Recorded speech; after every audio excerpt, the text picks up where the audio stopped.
बिस्मिल्लाहिर्रहमानिर्रहीम अस्सलामुअलैकुम। आज हमने बात करनी है कि 7E का जो प्रॉपर्टी टैक्स है जो कि हर साल हुकूमत जो मालिक होता है उससे वसूल करती है और जो अदा नहीं करता उसको जब वो उसको फ़रोख्त करता है तब वो अदा करता है। 7E का जो टैक्स है ये किस प्रॉपर्टी पर देना पड़ता है और कौन सी ऐसी प्रॉपर्टी है जिस पर 7E का जो टैक्स है वो माफ है। 7E का टैक्स जो है इस हवाले से बहुत सारे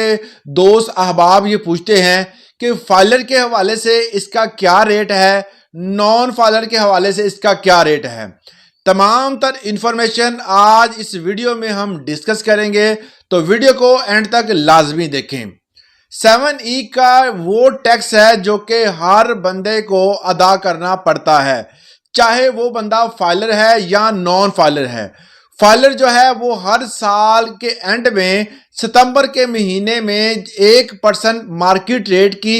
वैल्यू के मुताबिक अदा करता है और जो नॉन फाइलर है वो साल के हिसाब से जो मार्केट वैल्यू होती है उसका 1% जितने साल उसने प्रॉपर्टी को ऑन किए रखा और उसको बेचने से पहले 7E का सर्टिफिकेट लाजमी बनवाएगा और वो बनवा कर उसके बाद उसका टैक्स अदा करेगा और फिर वो प्रॉपर्टी सेल होगी और ट्रांसफर होगी। अब बात आती है कि किस कानून के तहत, ज़ाहिर इसके नाम से ही आपको ज़ाहिर है, इनकम टैक्स ऑर्डिनेंस 2001 का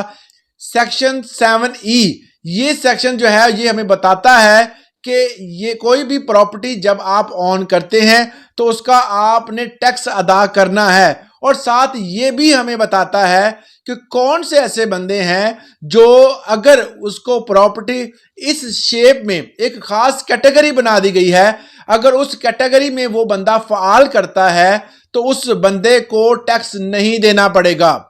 अगर कोई बंदा कोई भी प्रॉपर्टी, उसके पास 3-4 प्रॉपर्टीज हैं और जो प्रॉपर्टी उसकी मलकियत मतलब वो प्रॉपर्टी जो अपनी ज़ाती इस्तेमाल के लिए है या 3 प्रॉपर्टियों में से एक प्रॉपर्टी जो है उस पर उस बंदे को टैक्स माफ होता है 7E का। वो प्रॉपर्टी चाहे वो 1 करोड़ की हो, 50 लाख की हो, 20 लाख की हो या 10 करोड़ की हो, जितने की मर्जी हो, उस एक प्रॉपर्टी पर टैक्स फाइलर को जो 7E का जो टैक्स बनता है वो माफ होता है। मगर इसी तरह अगर वो कोई बंदा जो नॉन फाइलर है उसको टैक्स इसके बदले में अदा करना पड़ता है। दूसरी अहम बात यह है कि ऐसा बंदा चाहे वो फाइलर है या नॉन फाइलर है, वो कोई बिजनेस पर्पस के लिए खुद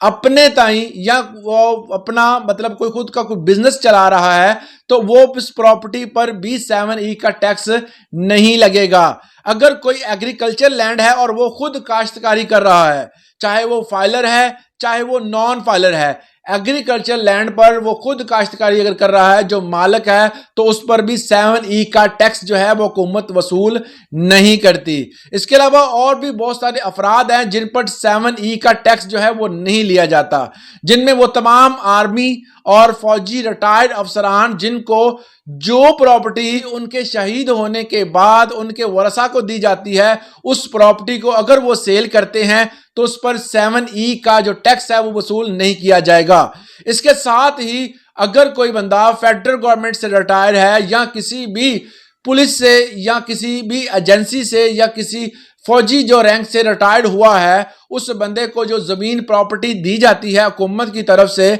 उस प्रॉपर्टी को अगर वो सेल करता है तो उस पर भी 7E का जो टैक्स है वो वसूल नहीं किया जाएगा, जिसका रेट मैंने सबसे पहले आपको बताया कि 1% फ्लैट रेट जो होता है उस पर टैक्स जो है वो सालाना अदा करना पड़ता है। इसके साथ ही ऐसे माजूर अफराद जो कि जिनका कार्ड बना हुआ है जिस पर वाज़ह तौर पर ये लिखा हुआ है कि ये माजूर हैं, उनके ऊपर भी 7E का टैक्स नहीं लिया जाता। इसके अलावा जितने भी सिविल सर्विसेज के मुलाजिमीन जो कि फेडरल गवर्नमेंट के अंडर काम करते हैं उनको भी 7E का टैक्स माफ है। तो ये कुछ ऐसे बंदे थे, ये कुछ ऐसी कैटेगरीज हैं जिनको टैक्स जो है उसको माफ है 7E का, चाहे वो प्रॉपर्टी सेल करें या वो उस प्रॉपर्टी को अपने पास रखें। 7E का टैक्स जो है वो सालाना या उसको बेचते वक्त उनसे नहीं लिया जाएगा। इसके अलावा एक और कैटेगरी है कि अगर आपने कोई प्रॉपर्टी जो है वो रेंट पे दी हुई है और उस रेंट का टैक्स अदा कर रहे हैं,